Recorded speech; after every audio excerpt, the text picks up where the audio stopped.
Good morning, good afternoon, all Head Start in the beautiful wonderland that is the Head Start program. Today's host is Cassie Shawn. For the 2 or 3 of you that don't know me, I'm the social service manager for the Community Action Wayne Medina. So what we're going to do is do a few social work videos about some basic principles that you're gonna strap in and learn a whole lot from your old buddy Cass. We're going to talk about confidentiality, we're going to talk about documentation skills, boundaries, social action and justice, and having difficult conversations, because we all know things get a little weird sometimes. So let's jump in, watch the first video, and that's going to be confidentiality. We'll see you there. Confidentiality. So one of the basic principles of what we need to do when we're working with vulnerable populations and populations in the social service arena. Now, I know that a lot of you guys are like, wait a second, Cassie, I'm not a social worker. Why do I need to worry about any of these skills? Well, surprise, surprise, my friend. On top of that little head of yours, just notice there's a tiny little social worker hat. Because we all work for a social service agency and we're all bound by the same ethical principles and moral responsibilities that social workers are in the community. And we'll talk a little bit about what our employee handbook talks about with all of these topics as we go through. But first, confidentiality. And what my guy Gandalf has always said, is it secret? Is it safe? Come on, let's take a journey. So for confidentiality, we have a few core principles: integrity, respect, trustworthiness, honesty, and responsibility. So we're talking about confidentiality. We're really talking about how are we making sure that we are treating people with the utmost care for their sensitive information. So sensitive information would be anything that we are recording in our classrooms, whether that's documentation, health documents, education records, anything that we have on a child or on a family is considered confidential and restricted information or sensitive. So when we're looking at integrity, we're really looking at how we are treating individuals and treating their information, that we're being respectful and responsible with it. All of us are bound by a few core principles that tell us that these are the ways that we're going to treat this information. One of those ways is the HIPAA law. So HIPAA was established back in 1996 in the Clinton administration, and I want to say that this has evolved quite a few times since then, but really just sticking to the core principle, which is that all of the health information that we have for our doctor's offices, our dental offices, even here in the Head Start program, is protected, and that we always need to make sure that we have informed consent. So informed consent meaning that we have the ability to disclose information to a third party about a child's records or about a family. The Head Start program says something pretty specific. They have a whole section about how we're going to disclose information about a family. So we're going to kind of break down some of those pieces, especially in what's in the Head Start regulations. So disclosure with parent consent. So that means that a parent has given you permission to inquire about a physical or a dental, or to talk to a CPS caseworker, whatever it might be, that parent has given you written consent to do so. It's imperative that we get written consent, because that is our proof that we said, hey, mom, dad, we need to make sure that we are okay to talk to this person about this information. When you guys are filling out those HIPAA release forms or the records release forms, make sure you're really specific about what you're putting on there. I don't know how many times I've seen people write on there any and all information. That is not something that you should have access to. No parent should ever give you permission to have any and all information about their child's health records. Always be specific. Always write exactly what you are looking for from that doctor, from that dentist, from that CPS caseworker, whatever it might be, because you are not privileged to have any and all information. You wouldn't want someone to say, oh, I got any and all privileges to look into your health records, and then the doctor has all of their anecdotal notes in there, and they talk about everything that you've ever had, for your health. It's not privileged information for you, and you wouldn't want someone to have that privileged information about you. So make sure that you're always writing specifically what you need: physical exam, hemoglobin result, blood pressure, whatever it is, that you are writing exactly what you need in that informed consent line, in that information needed, in that records release, in those HIPAA records release requests that we have. So disclosure with parent consent is really up to them. They can refute that at any time. If they say, no, you no longer have my consent to get my child's physical or to get my dental, then that is absolutely up to them. They can refute that at any time. We would take that, we would shred it, it would be done. At any time they can do that. Now, there are a few reasons why we can disclose without a parent's consent. Now, those specifically are if there is any suspicions for child abuse and neglect, if there's a threat of bodily harm to themselves or to others, and we're going to talk about duty to warn, if there's a medical emergency or a natural disaster, if all hell breaks loose, and there's a natural disaster, then we do have the obligation to release information about a child or about a family so that we can make sure that they are safe. The others are if there's an audit, or if the Head Start program comes in to audit us or to review our files, that they are able to do so, or if we are subpoenaed. And we'll talk a little bit more about subpoenas when we talk about our documentation and some of the informed consent information that we have in our boundaries session. So parental rights. Now, I bet you didn't know this, little known fact, the Head Start program says that if a family wants to review their child's complete file, they are able to. That is their right. And it's your right, actually, as a parent of a child in the public schools, and it's called the FERPA law, that if you walked into your child's public school today and said, I want to see my child's entire education file, then they need to produce that for you. So that is the same rule that applies to the Head Start program. If a parent comes in and says, I want to see my child's entire file, then we would produce that to them. Now, that's really important for a lot of different reasons. Not only is it that that's their right to that information, but we're going to talk about documentation and making sure that we're writing things that are factual and that are based and rooted in logic. So when we're talking about documentation and making sure that we're really careful about what we're writing in there is because not only can we be subpoenaed for that information, but that parent can walk in any day and say, I want to see my child's complete record, and that is their right to do so. So a parent can ask for their child's records, and what we would do in that case is that you would call me up, say, hey, this mom wants to look at her records, and then I would take it from there. I would discuss that with the parent. If they saw something in the file that they would say, hey, I don't agree with that, then they have the right to amend it.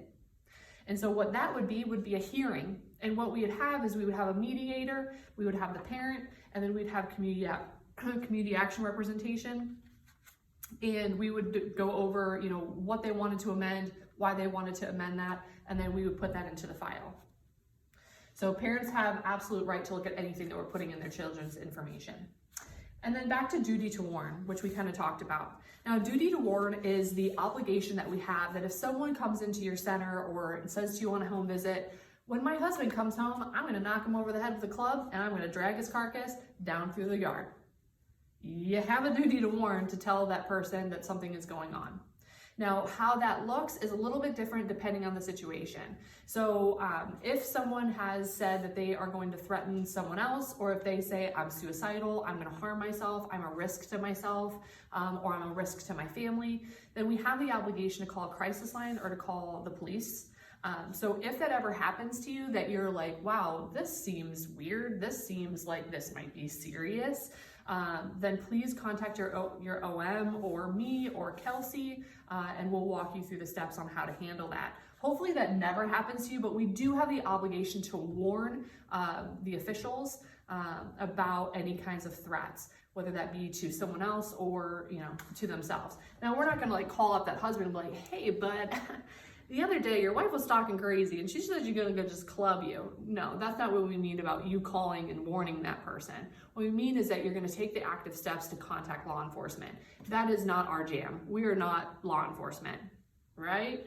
So we're going to make sure that when we have a situation that compels us to warn someone about whatever is going on, that we make sure that we contact local officials or a crisis line, so on and so forth. Let's keep moving. Protecting information. So there are a lot of different rules about protecting information that we're going to cover. not only in the Head Start realm, but also, what is our responsibility as social service people, and what is our responsibility as people who are working with children. So for protecting information, it is a Head Start requirement that we have all of our files locked, that you guys are not leaving information sitting out on your desks. If you walk away from your desk and you have confidential information sitting on your desk, you need to flip it over, you need to put it in your desk, you need to put it somewhere secure, especially if you have a shared space.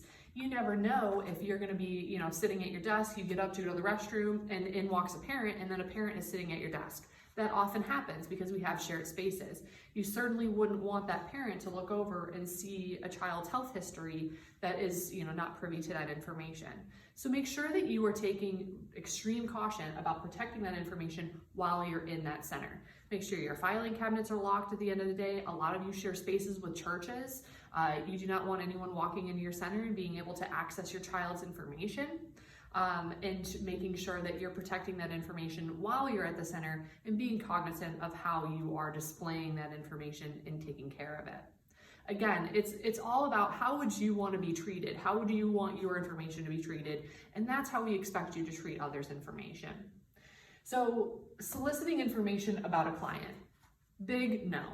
Do not solicit information about a client on the internet, between other clients, like, hey, I haven't heard from, Sasha in a while. How's it going? Is she still, looking all crazy? You can't ask people information. You can't solicit information about clients from other people, because then that just starts a hearsay. It starts really a rumor mill of why are you asking this other person about this client, and you really get into some sticky wickets when you're soliciting information to other people. Now, soliciting information about people on like Facebook, on public access for court documents, and we'll talk a little bit about public access to court documents, we'll talk a little bit about Facebook and our boundaries, but really if the purpose of you looking that person up on Facebook, or that purpose of you looking them up in that public docket is for your entertainment, if it's because you are just curious,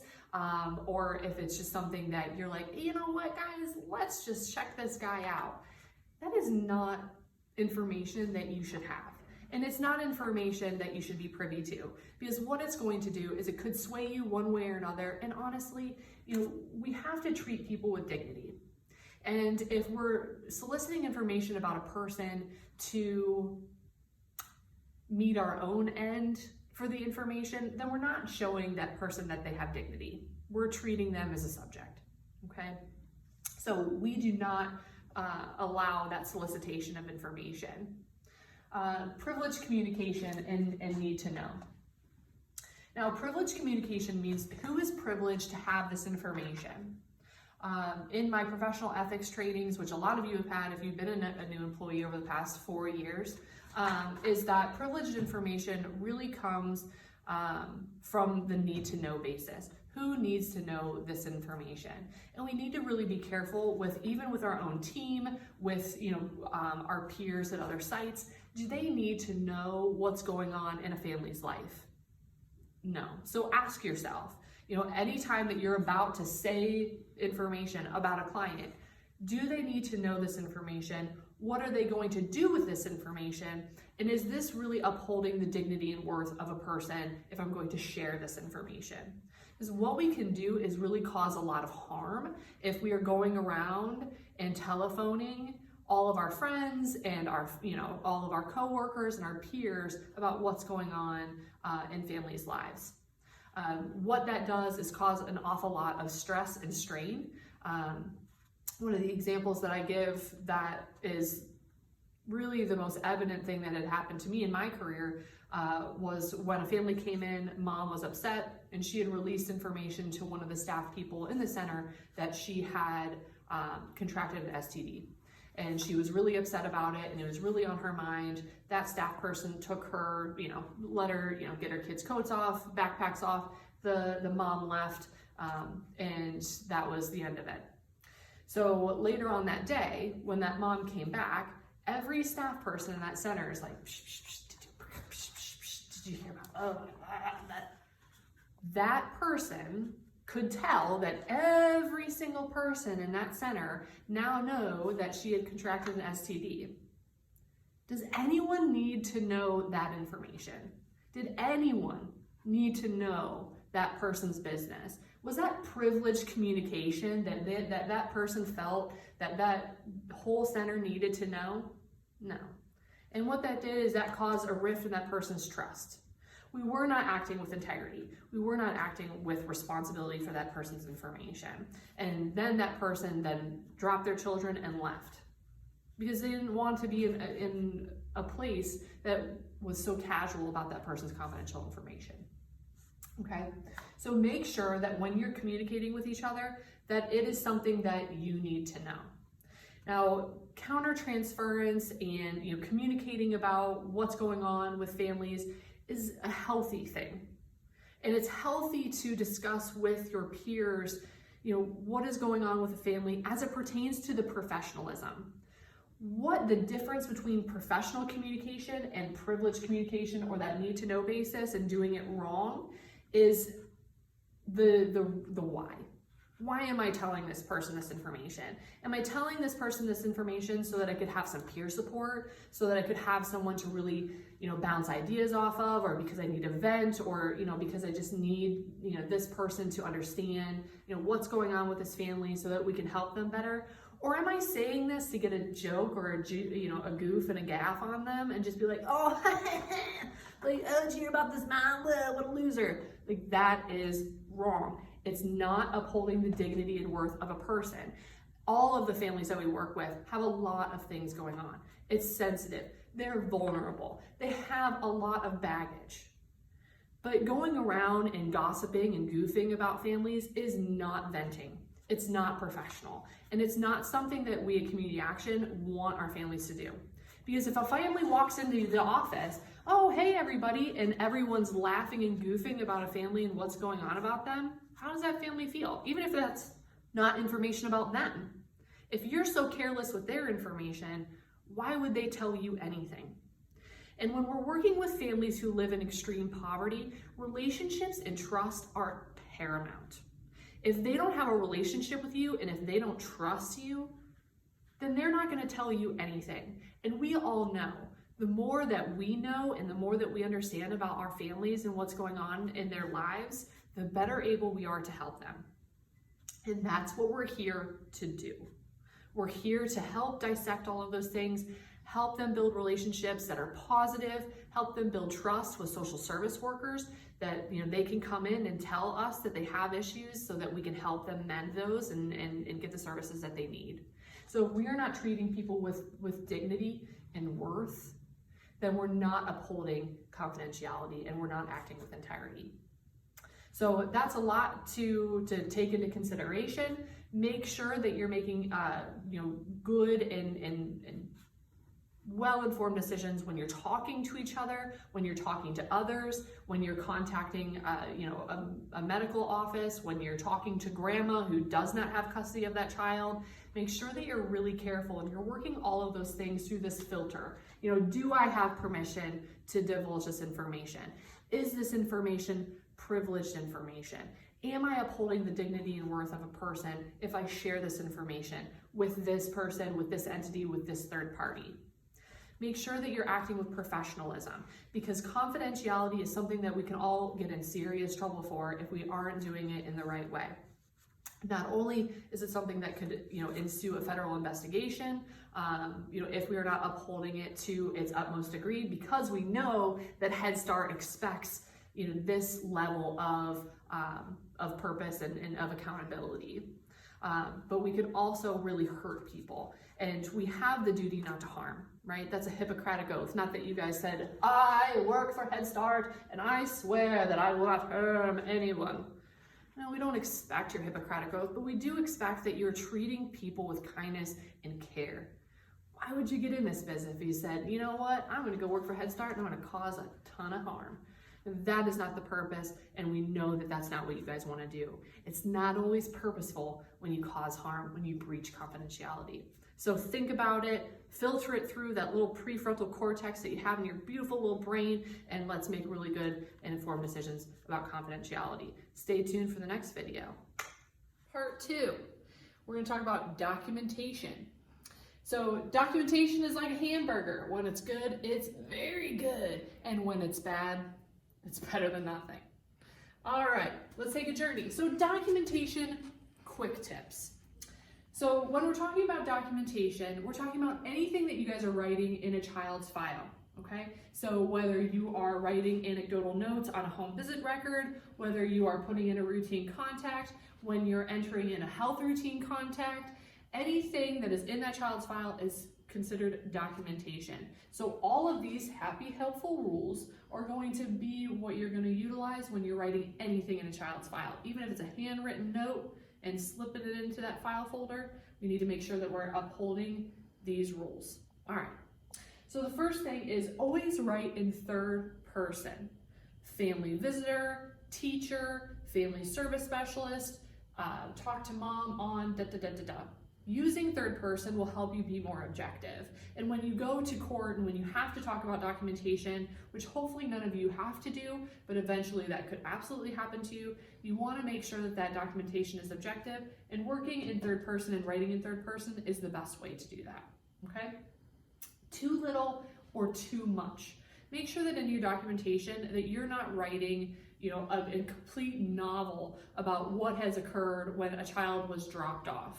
If the situation does not warrant a novelette of information, then please don't include a novel. And why I say that and why this is such a gentle balance is that we want to make sure that what we're writing is factual, to the point, and if we divulge more information or we start going into these really, you know, flowery explanations and descriptions of what is going on, we're probably very likely going to be going into our own perception and into what we think happened and probably not exactly what happened. And the same goes for too little information. If things go crazy and there's a crisis and you're like, mom came in and it was crazy, love Cassie. That's nuts. That's too little information. That's not giving me anything. So really trying to practice that reasonable balance between that too much and too little. You'll feel it. You'll understand, you know, what is that parameter and where that balance is. Be factual and objective. Make sure that when you're writing your documentation that you are really rooted in logic. We know that with working with families and working with children, not all the time are we completely objective. We care about families, so sometimes we put our own feelings into our documentation, and we can be a little bit more subjective than we intend to be. Being objective is going to help us make sure that we're on that straight and narrow, and that information is always based in fact. You cannot write in a child's file how you feel about a situation or how you feel about a child. Because when you go to court and when you're subpoenaed for that information, that lawyer, that magistrate, that judge, they don't care how you feel. I care how you feel. Your supervisors care about how you feel, and your peers care about how you feel. And those are people that you can talk to about your feelings and about that subjective perception of what's going on, but make sure that you're never writing it in your documentation. Okay, as evident by is really probably going to be one of your most used phrases in your documentation when you're using describing words. So if you say, mom came in today and she was angry, always follow that up with as evident by.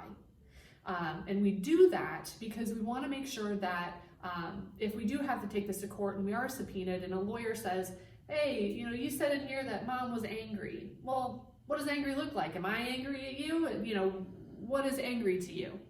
That you can say, well, I wrote in there as evident by mom cursing at me, mom, you know, throwing something across the room, mom punching, you know, the wall, being red in the face, you know, whatever it is that you describe as that person being angry, because we do all have different variations of what a characteristic looks like in a person.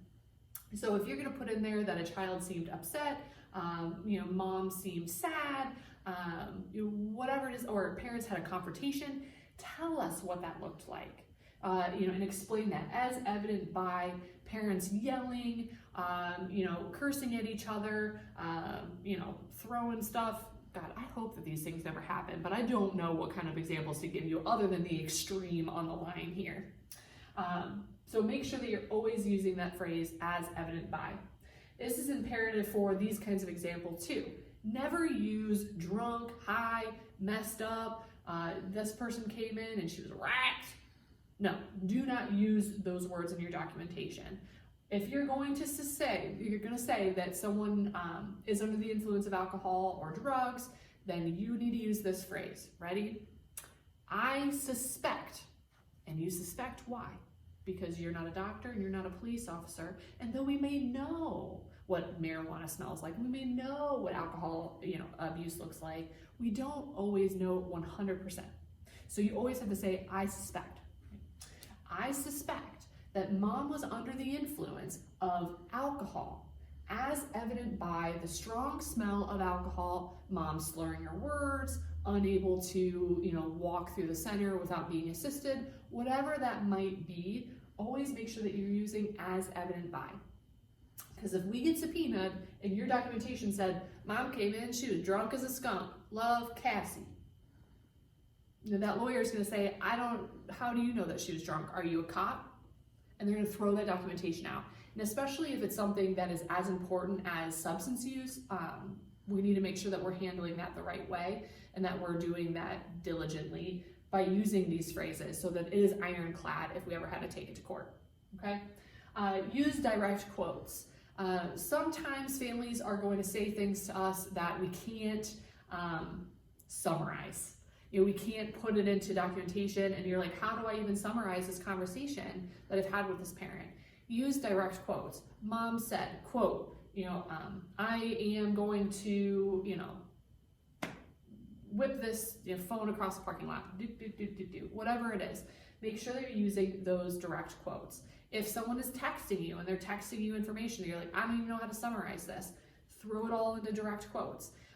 You're never going to get in trouble for bad language or poor grammar or, really the context of the information. As long as it's a direct quote from a family, it is imperative to put in there if you feel that that is going to assist you in creating that documentation. So why is this super important? It's super important because we can be subpoenaed at any time for any of the records that we've had over the past 5 years. 5 years is a statute of limitations that we have for our archive files. Probably in the past month that I have been back at work, I've received 6 subpoenas in 1 month, which is incredible. That's a little bit more than probably what we usually have, and I think that that's probably based on just the coronavirus and a lot of things that are going on. Life is crazy. So I think that, custody hearings are happening quite often. People are angry, people are anxious. CPS is getting involved with a lot of families. So we are getting more subpoenas. So we need to make sure that, even 5 years ago, something that we wrote that we are incredibly proud of and can stand in front of court to say. So all information in that child's file is liable to be called for a subpoena. If the judge contacts me and says, you are legally bound to give me every single thing that you have on that child, then I am legally bound to give them everything. So that's all of your anecdotal notes. That's every piece of documentation that you've ever had, okay? And that's gonna go to a lawyer, that's gonna go to a magistrate, and that's gonna be shared with the family. Be careful what you document on any of those forms. That's from any form that you guys have. If it's a home visit record, if it's a height and weight, if it's anything. Make sure that the documentation that you put in there, even if you think, oh, I'm only gonna see this, or Cher's only gonna see this, or Cassie's only gonna see this, it is in a child's file and it is liable for subpoena. And be able to stand in court proud of what you wrote. No one wants to go to court and hold a flimsy piece of documentation that is full of errors, that is completely subjective, and read that in front of a family, in front of a lawyer, in front of a judge, and could be in front of a jury, where you feel that your credibility is at risk. And if your credibility is at risk, then the credibility of that case is at risk. And oftentimes our documentation can make or break a custody hearing, or it can make or break a CPS case hearing. And so it really is important. It's not something to be flippant about. Parent access to files. So like I talked to you guys about in the confidentiality information that we shared, parents have access to our files. They have access to anything that you put in our files at all. So when you put something in that file, make sure that you feel like this is rooted in fact, and this is something that a parent can see. Yes, there are a lot of things that we don't want our parents to see because it's sensitive and we don't want to hurt them, and we don't want people to come in and be like, I want to see my kid's entire file, because there are sometimes things that happen, like CPS calls or concerns that we have about a child's behavior as it regards to child abuse and neglect. There are things that we don't want people to see because it would be hurtful. But we have to understand that parents can request those things. And as long as it is factual, well, in the end result of it being upsetting, well, it is what it is. But you have to understand that when you're doing that documentation, it has to be in there, it has to be factual, and that you're like, you know what, yeah, that was a hard thing to write, but it's true. And even though that parent might have access to that file or subpoena us and subpoena that information, well, it was rooted in fact. Inflection and attitude in documentation. This is really important, guys. Sometimes we aren't perfect, right? We're not cyborgs. We're not, complete, AI where we're like, I am computer and I write the best documentation and nothing phases me. No, we know that that's not the case, right? You're going to put in your own personal inflection. It's going to happen. You're going to have an attitude. We don't all have perfect days, okay? Today's Wednesday. I feel like this is 3 Monday, okay? Things get weird and we all have, hard days. But making sure that when you're writing documentation, that your inflection and your attitude cannot be heard in that documentation. I'm sure that all of you have received an email from somebody or had a conversation with somebody that you're like, did they mean to have an attitude with me in that email? Because I could read it 2 ways. I could read it that they didn't have an attitude with me, and then I can read it that they totally did have an attitude with me. Making sure that your documentation never falls into that path. It is factual. It is not subjective. It is all rooted in fact, okay? Here's my advice, Cassie's advice. Have a peer read your documentation.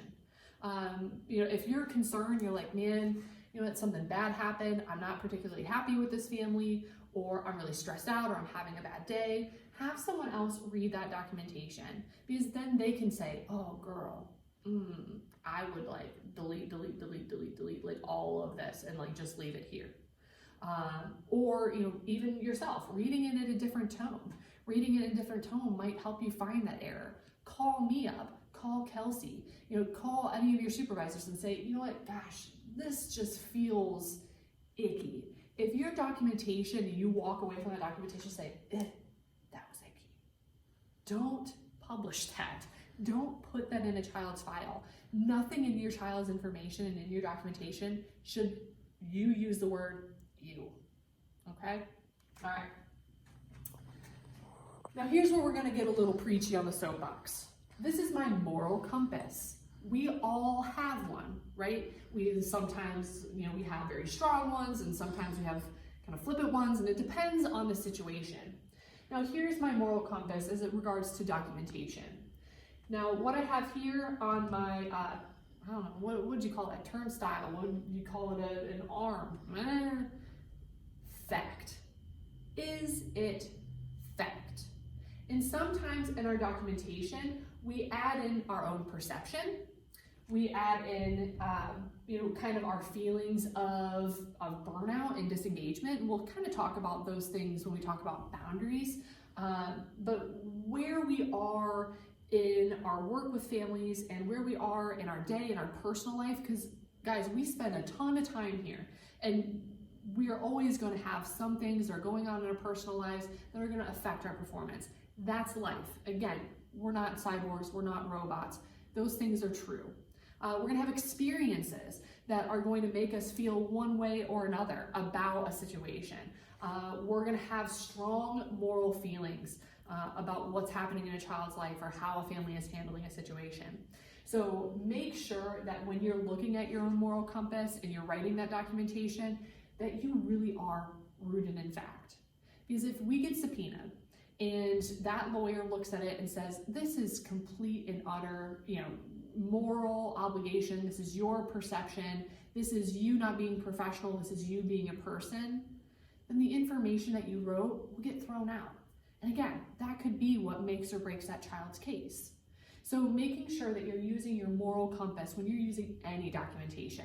You're not going to infer that a family is doing something wrong. You're not going to say, oh, mom just seems like she's kind of flippant. I don't know. She's never ready for our visits, or she always comes into the center in pajama pants. So it's not a wonder that she's not taking care of Johnny and that he's always dirty. Well, of course he's always dirty because she's always dirty. And there's things that we put in documentation that we don't intend to be harmful, but there are projection of our moral compass and our expectation for families.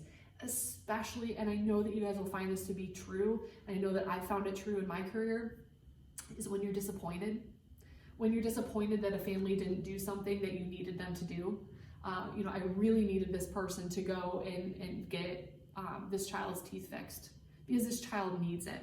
And in that documentation, you're right, mom didn't do it again. That's an inflection. That didn't do it again is your moral compass. That's telling you, like, I'm disappointed, I'm upset, and in my perception, this should not have happened, and now I'm gonna put this in writing, and I'm gonna put that in that child's file. And again, if it's a CPS case and that child's dental health is what started that case, and you're up there and you're reading your documentation, and you say, mom didn't do it again, as always, she's not doing the things that I'm asking her to. I gave her everything she needed. I gave her the resources. I gave her the phone number. I even called for her to schedule the appointment. I offered a ride to that appointment and she still didn't do it. You're okay to be disappointed. That's fine. We accept that, but don't put it in your documentation because that lawyer is going to say, this is you as a person and you're not here as a character witness. You're here as a professional witness. And then that information is thrown out and nothing comes of that case. So make sure that you are really careful about utilizing your moral compass. Your moral compass is good for any bounds outside of the 8 hours that you are at work every single day. Use it up. Post about it, whatever you want to do. But do not put it into your documentation. Till next time. We're back, you cool cats and kittens. We're going to talk about boundaries. Professional boundaries are an important part of what we do for community action and what we're doing in our everyday correspondence with our families. There's two big pieces of how we developed our code of conduct for community action and what that code of conduct is. So the NASW, the National Association of Social Workers, has a code of ethics that have helped community action develop what are the limitations, what are the rules, and what are those basic principles that we have to make sure that we are upholding good professional boundaries and healthy boundaries. We're going to talk a little bit about the Community Action Handbook and what those expectations are. And then, of course, what is this all rooted in and why are boundaries important? If some of you are sitting there and scratching your head like, what are boundaries? Well, boundaries are professional limitations to your relationship with your clients. And why they are put in place are for two pretty big reasons. One is to make sure that we're being respectful to the dignity worth of the person. We want to treat people with respect. We want to treat them with care. And by having healthy boundaries, we're ensuring that we're doing that. As well as making sure that we are valuing their relationship and their relationship to us and their relationships with their children. So the value of relationships is why boundaries are incredibly important, because have relationships with clients, right? We have relationships with the children we serve, and to make sure that we have good relationships and healthy working relationships with them, we have to make sure that we adhere to these boundaries. So let's talk about some of the nitty-gritties. The community action expectations, and these are not an exhausted list, and we'll get to more of the parameters and the principles that community action expects. One of them is sexual conduct. Do not have sex with clients. Do not have conversations with clients about sex. Do not talk in innuendos. Don't make sexual jokes. It is a big giant don't do that ever. There's no reason to ever have any kind of conversation about sexual contact or innuendos or having any sexual jokes. There's absolutely no reason to ever have any inappropriate conduct. Inappropriate conduct being anything that would make people feel uncomfortable, or inappropriate conduct meaning like inappropriate dressing. Make sure that you're wearing clothes that fit you correctly. Make sure that you're wearing clothes that are not suggestive. By not adhering to that, you're welcoming and sometimes soliciting inappropriate behavior that could lead to sexual conduct or innuendos. Do not give clients money or property. I know that kind of seems silly. You're like, well, I don't even have enough money for myself. Why would I give anyone else money? It can be tempting sometimes to help people in ways that we don't feel that there are resources out there to provide services for families, but know that you live in a community that is full of resources. I mean, a cornucopia of things from point A to point B. You have tons of things that are available to you. If you need to help a family find a service, and you're kind of finding yourself in this predicament where you're like, oh man, I wish I could give this person just like $5 for XYZ. There is a service for that. Call Wire, call 211, and those services will help you. Do not give clients money, and do not provide them property or job opportunities or anything like that. This just muddles that personal and professional world. Social interactions. We live and work in small communities. You're going to go to some social functions where clients might be. So the best thing that we're going to tell you in regards to being out in public and having public interactions with individuals is that you're being professional. If you're at a birthday party and they're there, be professional. If you're at the grocery store and they're there, be professional. You don't have to ignore them. You don't have to act like you don't know them necessarily, but certainly making sure that you're kind of reading the room, you're reading that person's reaction to you, especially if you're at something that's more personal or personal function. Events, we are not able to go to birthday parties, we're not able to go to christenings, we are not able to go to a client's bar mitzvah. We are not going to be invited to celebrations with families. It is very kind that they want to extend that offer to us, and you don't have to be rude about accepting or not accepting that offer or that invitation, but it is the expectation that you say, oh, thank you so much, but unfortunately because of my job I'm not able to do that, but I appreciate you extending that invitation and being kind to me. There is a gracious way to reject event invitations, and coronavirus is uniquely one of them right now. The only time that community action would allow you to attend a social function for a client would be a funeral, which is a very unfortunate thing if that were ever to happen. But do know that if a funeral had occurred, that we would give that exception to the rule. Okay. So that is how we kind of created. These are some of the outlying ones for those expectations. Let's talk about more boundaries and more specifically, some of the things that we are rooted in to make sure that we're upholding those good and healthy boundaries. Scope of practice. Make sure that you're working within the limitations of your job. If you are a family service worker, that that your job is to do family service, you're not going to go in and try to tell someone about how to educate their child because you don't know, the ins and outs of the lesson plans and what is going to be good for the child's development. That's a teacher's job. Making sure you know where your role is for that scope of practice, because when people come into our institutions, they want to know that they're talking to the expert. They want to know that what the information that you're giving to them is rooted in your expertise, right? We also want you to know that in your role and in your scope of practice, that you're not acting as a therapist. And I know that sometimes can be hard because a lot of the conversations that we're having with families can kind of wind into therapy, and we can be talking about emotions and we can be talking about trauma, and those are pieces that unfortunately they're going to happen because the people that we're working with have traumatic lives and have a lot of stress. But making sure that you are not working outside of your scope of practice. If you're not a therapist, don't act like one, refer someone out. Which brings us to define your role. When you're working with a client, make sure that they understand what your role is with them. It is our job to set that principle. I'm your family service worker. I am going to help you get referrals. I'm going to help you write goals. I'm here to assist you in building a relationship with your child. I'm here as your family visitor to help you deal with parental stress. Whatever those things are, make sure that when you're working with a family that you define those roles. Because if you don't, those roles might be blurred. So if your role is blurred and if that role is not solidified and made really clear, those conversations that you have with families can really get down into some sticky ickies. If you don't re-engage that person into the conversation that you're having, then that conversation can really go outside of your scope of practice, into talking about trauma, into talking about childhood trauma, into, disclosing things, that have happened in their past that don't necessarily have anything to do with your role. Again, you're not a therapist. So make sure that you are really taking heed with that and being careful with that. Make sure that your role is client focused. Your role in Community Action Way Medina is to provide a service.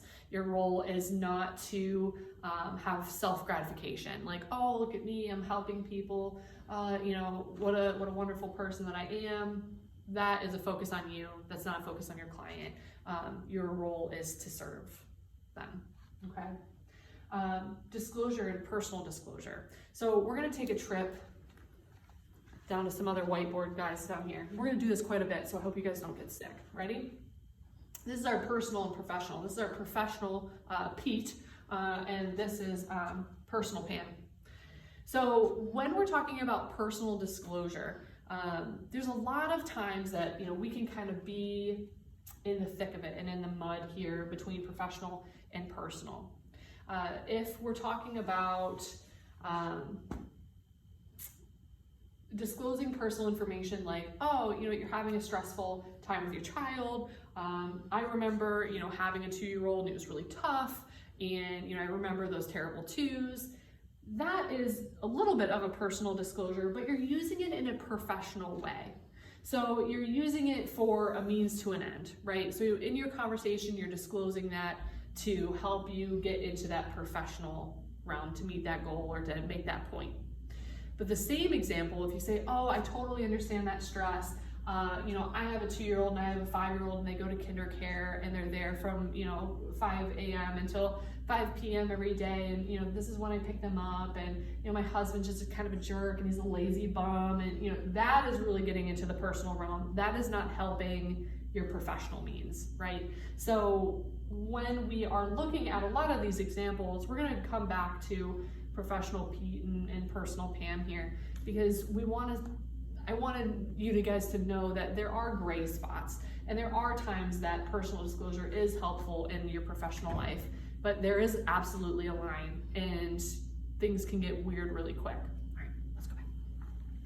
So personal disclosure, not only is it inappropriate, but it can risk you and in your confidentiality and you as a person. If you personally disclose to your clients your schedule or what's going on in your life, if someone gets mad at you, they know what you're up to. They know what's going on in your life, and that can be a scary reality. So make sure that if you are disclosing information, that it is broad and that it is rooted back into whatever professional goal that you're trying to achieve with them or that professional conversation that you're having with them. Dual relationships and conflict of interest. Make sure that when you're working with a family that you don't have some type of dual relationship with them. They're not your sister, they're not your cousin, that you're not their cousin's neighbor, as well as a conflict of interest. Like, oh, I used to work with this person as a therapist or as a therapist assistant in this arena, and now I work with them as a family service specialist or a family visitor.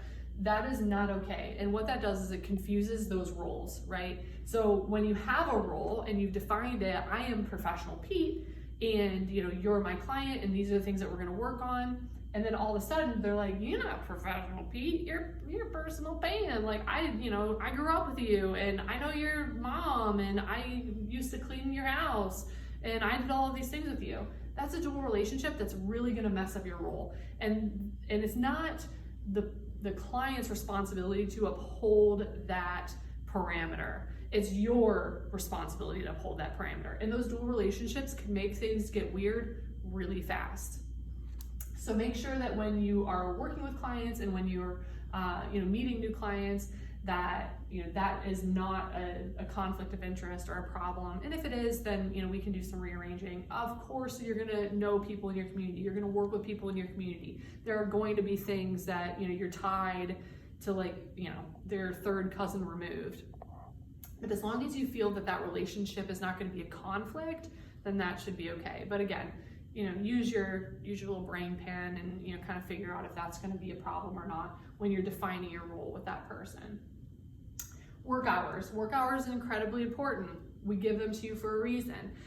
We want people to work within the work hours that they're given. If your work hours are 8 to 4:30, then that's what time that you work. And I know that this can be really hard for family visitors and family service because you guys are giving your cell phone numbers out to families.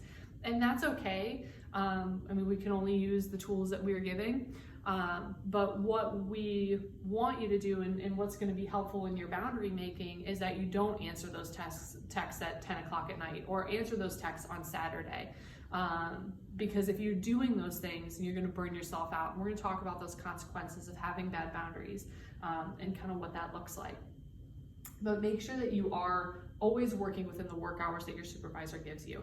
They're there for a reason, okay, to protect you and to make sure that you have those parameters of work you and personal you. There's only one time that you have to respond that kind of overrides those work hours and those limitations. And that is if someone says that they're going to harm themselves or others. If someone discloses to you that they're going to harm themselves, then immediately you're going to either contact your supervisor, and if you can't get in contact with your supervisor, go ahead and contact a crisis line, contact the police, whatever it is. You don't need to automatically respond to that person, but you do need to respond to a crisis intervention or to the police. If you need to find out more information about where they are, what's going on, then absolutely. But when to respond is truly only as a duty to warn. If someone is going to be hurt, that would be the one time that it would override those work hours. Social media.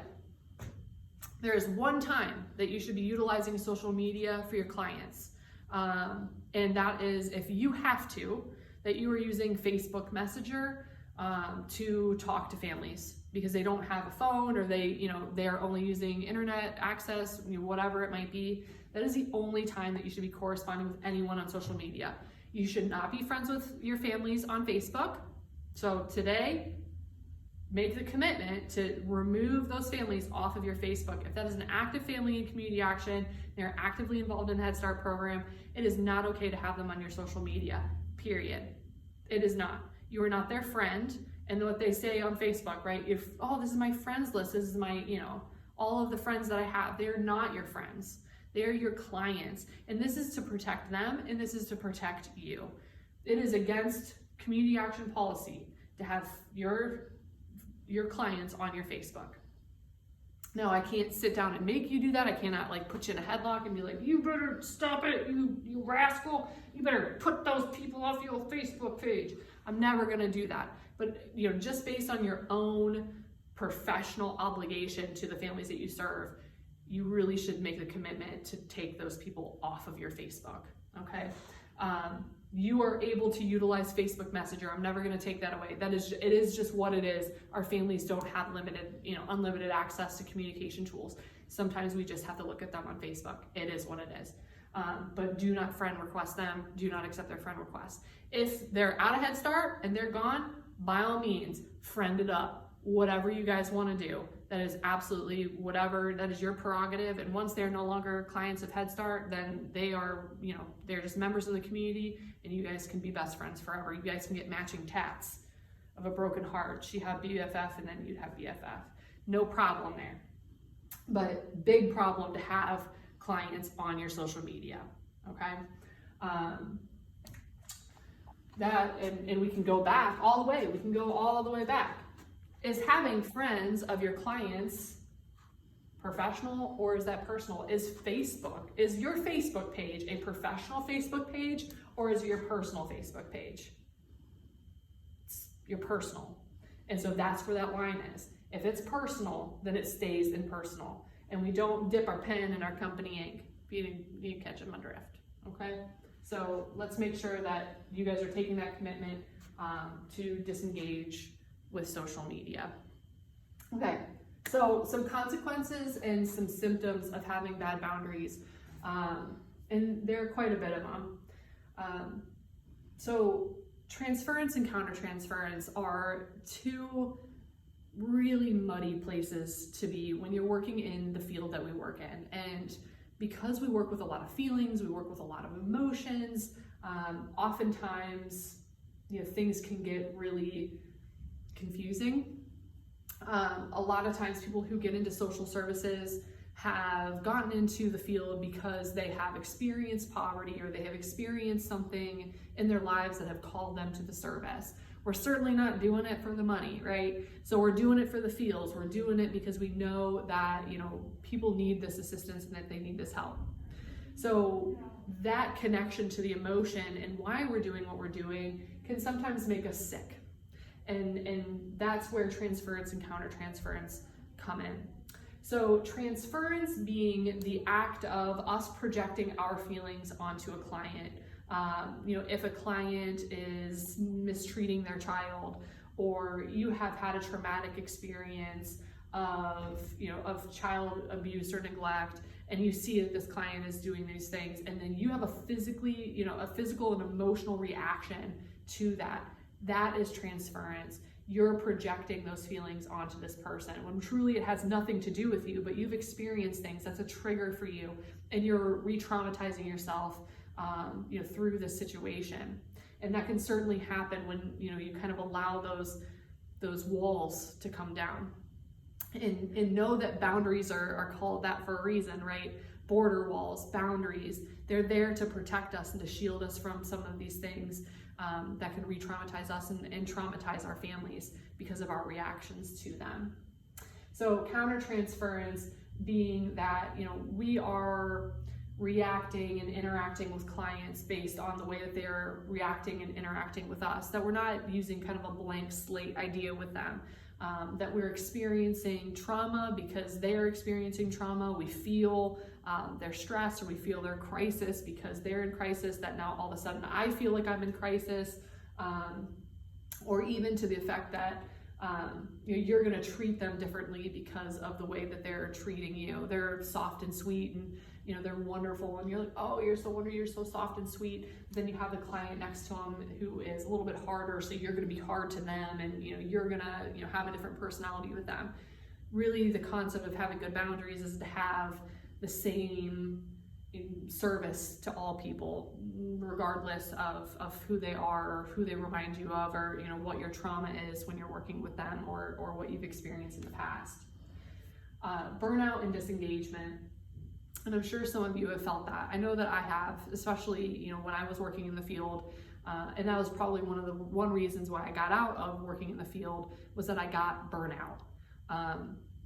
I was starting to get disengaged. I was starting to get cold. I was starting to worry all the time and be stressed all the time about what was going on with my families. Was his mom changing his diaper? Was she feeding them? And I would feel constant pressure, to be thinking of them, or to be, cognizant of what was going on for them. And I was constantly feeling stress as a result of that. And so because I was constantly feeling stress and that emotion, I started to get burned out. And once you get burned out, you just cut it off. You come to a point where you're overly emotional, and now all of a sudden I have no emotion, and now I've had to protect myself, and now I'm not going to give anyone anything. And that is not a safe place to be for anyone. To be burned out, to be disengaged, you're not able to perform your job in the best of your ability. And so those are hard things to deal with. I mean, for me, I chose to take a career path change. For you, it might be to talk to somebody. We'll talk a little bit about self-care strategies and how to avoid, burnout and disengagement. But if you're burned out and you're disengaged, then you're not helping anyone. You're not helping yourself, and you're certainly not helping your families. Professional consequence. If you break all of these things, and if you're choosing to break boundaries and you're choosing to break the rules that community action has laid out in their expectations, then you're choosing to get written up. You're choosing, a disciplinary action. And you never know when those kind of things are going to come your way. Unfortunately, when we are acting on impulse and we're acting on emotion, we're not always thinking in a professional way. And it can go bad really, really quickly. And if we're not careful, then disciplinary action, firing, whatever it is, could absolutely happen to you. So make sure that, when you are making choices in regards to your boundaries, that in the back of your mind, you're saying, is this action worth this consequence? Unrealistic expectations. So a lot of families, obviously they have expectations of what the real world is like, and they have expectations of how we treat them as Head Start workers. I mean, people have said to me, oh, you work at Head Start, oh, the Mr. Rogers of preschool. Yeah, we do. We embrace people, we care, we're very soft, we're very sensitive. We know that poverty is stressful, so we make sure that we are caring and comforting in that. But where an unrealistic expectation would be a consequence is if, we are doing everything for a family and not allowing them the chance or giving them the tools to solve it themselves.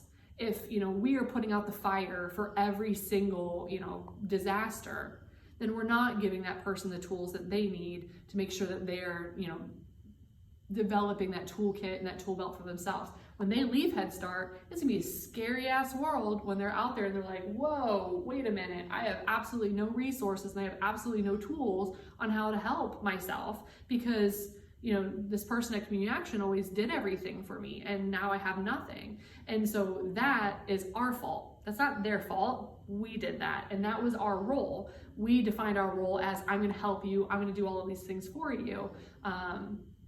And of course there's a balance between that, right? I mean, we want you to be sensitive, we want you to help them, but there is, and use your common sense. Don't sit there and be like, oh, Cassie, now you're telling me to do one thing, but your expectation is something different. No, use your common sense. You know the difference. Helping someone and giving them the tools is what is expected. Coddling them, doing everything for them, treating them like they're your daughter or your grandchild or whatever it is not an appropriate expectation of what the real world is like. Because that kindergarten teacher certainly is not going to hold their hand, okay? Do no harm. And was that helpful or was that hurtful? It goes back into that unrealistic expectation, which is that we really can hurt people if we're not careful with what we're doing. Boundaries are there not as a punishment. Boundaries are not here to limit you in your relationship with your families. I'm not saying, I'm not standing here telling you like, you gotta be, stone cold, you gotta be a concrete wall so that these people can't penetrate you and, you can't show any emotion and you can't have a bad day. That's not at all what I'm telling you. What I'm telling you is that there are times that being helpful can hurt them because you're not following these rules. If all of a sudden you answered that mom's call every, Saturday morning and you guys chatted for 2 hours about the comings and goings of the world, and all of a sudden you had a professional consequence because someone found out that you were doing that and that's breaking the rules, and now all of a sudden you have to tell that mom, oh, sorry, I'm not allowed to talk to you anymore. That mom is gonna fall apart. You've set up a precedence that, this is what our relationship is like, and this is, why we're gonna do these things. And now all of a sudden you've ripped that from them because you were acting personally. And again, you're not a friend, you are a professional. And blurring these lines, especially in regards to relationships, which is what this is, professional relationships and personal relationships. If you hurt someone because you were not following a professional relationship, then you've hurt them more than you've been helpful to them. So consider that, when these moral dilemmas and when these situations come up. Is this going to be helpful or is this going to be hurtful? And here's where we're going to really slather on the gravy train, guys. having bad boundaries brings a lot of guilt, and it brings a lot of depression, and it can bring a lot of feelings, and it can re-traumatize you in a lot of different ways. Guilt, specifically, you know, in regards to working with families, and really, you know, why I think this is so important right now is because we're not able to see our families. We're not able to go into their homes. We're not able to really connect with them on a way that we've connected with them for the past, you know, 50 years that Head Start's been in operation. This is unprecedented. We've never done it this way. And I know that I feel, and I'm sure some of you guys feel guilty. Like I can't be there for them. I can't see what's going on. And, you know, that makes me sad, and that makes me scared, and that makes me anxious for them. And those are all appropriate feelings to have. It's what you do with them that makes that a consequence of having bad boundaries. You can have those feelings. So we're going to talk about how to kind of work through those feelings in a healthy way. But it really can hurt those clients if you start acting on these feelings, and you start acting on these emotional reactions. So I talked a lot about the things that you don't want to do and why you don't want to do them. But Cassie, tell me, how do I keep myself from experiencing these things? So, and that's called self-care. And I hate to like boil it down to, you know, some like little things that like you're gonna put on your, you know, dating website. Like, I like walks on the beach, and I like sunsets, and I like reading books. But really it is, you know, it is those things. What do you do to take care of yourself? And what do you do to, you know, take care of your heart and your soul and those emotions, and to, you know, keep that depression down and keep that anxiety down? So some of the things that I would encourage you to do are connecting peer-to-peer. And now we talked a little bit about that in confidentiality and in that vignette. But what I mean about that peer-to-peer connection is that as long as it's professional and it's rooted in like, hey, I am really having a hard time with this client. You know, these things are going on. I feel a lot of stress. I feel really sad. I feel disengaged. I feel, you know, powerless. Then those are constructive conversations to have. Those are constructive things to talk to your peers about, because no one understands what you're going through more than your peers. You can go home and talk to your boyfriend, your husband, your sister, your mom, and they're not going to understand completely about what you're experiencing in your job. And it's okay to have those peer-to-peer connections. We want you to.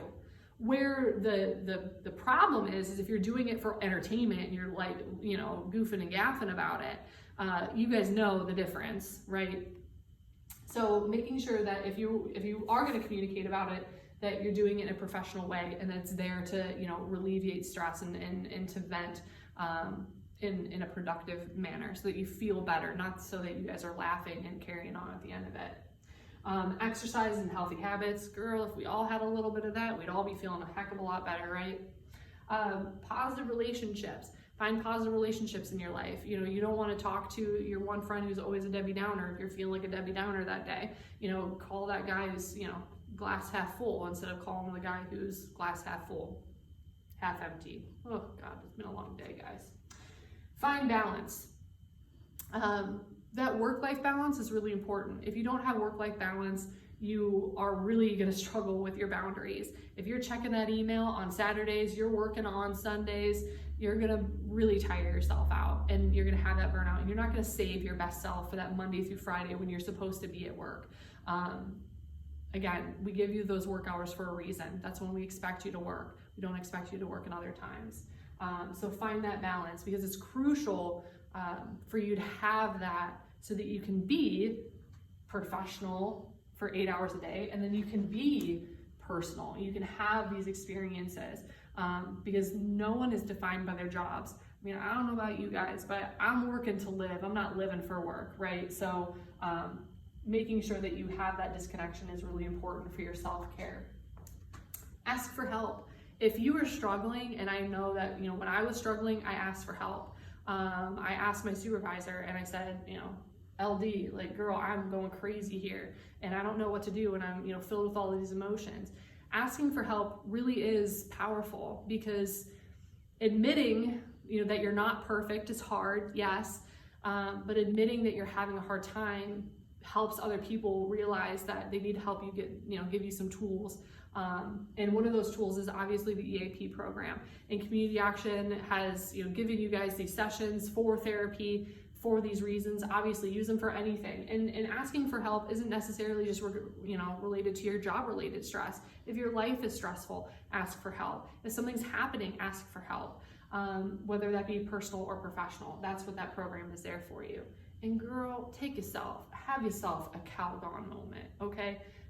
Take a bubble bath, read a book, watch a sunrise, like whatever it is that you gotta do, have your CAWM moments, because girl, we don't live very long, okay? We only got one life to live. And if we're not taking those CAWM moments, that we're not having those moments, just be ourselves, let it all go, and have that little decadent, little experience, all right?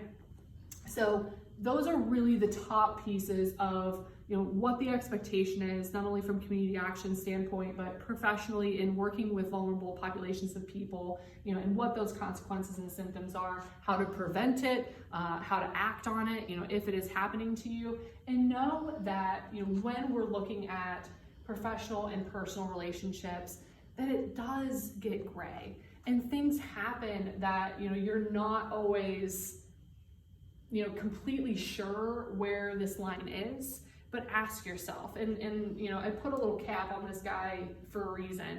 Use your professional hat, put that professional hat on and say, is what I'm doing professional or is it personal? And is the way I'm acting professional and personal? Is the documentation that I'm writing, is it professional or is it personal? Am I using my moral compass or am I using my professional logic mind? All of the things, everything that we've talked about today, all of these videos that you've had to listen to me drone on and on for, get on your soapbox, Cassie, tell us what you want us to do, is all rooted in this. Is it professional or is it personal? And the expectation is that you are professional, but we all know that we're people, we're not perfect, and we're going to mess up, and we're going to have times that we're going to exhume our own feelings, and we're going to, put our own perceptions onto what families are going through, because this job is hard. It's so hard. And no one is ever going to perfect this. I couldn't perfect it, not to say that I'm, like the vision of perfection by any means, but I had a lot of tools and I had a lot of resources and I couldn't do it. You guys have a tough job. But making sure that you're living in the professional mind is going to protect you from not liking your job anymore, and not wanting to do your job anymore, and accidentally hurting someone because you don't care for your job anymore. And all of these boundaries are not to limit you. And again, it's not to punish you. It's not to say you're doing things wrong. I don't want you guys to push back from your desk and be like, well, another training where I'm doing everything wrong. That is not what the expectation is, and that's not what I want you guys to feel from this. What I want you to feel from this is life's tough, and our clients' lives are hard, and we're dealing with hard things every single day, but we're able to handle it because we have these limitations. We have these sets of rules that tell us that it's okay to have walls, and it's okay to protect ourselves, and it's okay to work within these parameters so that I can make sure that I know what my role is, and that my families feel confident in me, and that they feel that I'm competent because I am working within these roles. And that it's not to say that you're not allowed to have relationships. We want you to have relationships with them, but we want them to be rooted in professionalism. Because again, if we are not taking care of our families and we're not being helpful in a way that is productive, then we're being hurtful. So keep those boundaries in mind, keep these components in mind, and we'll catch you in the next one.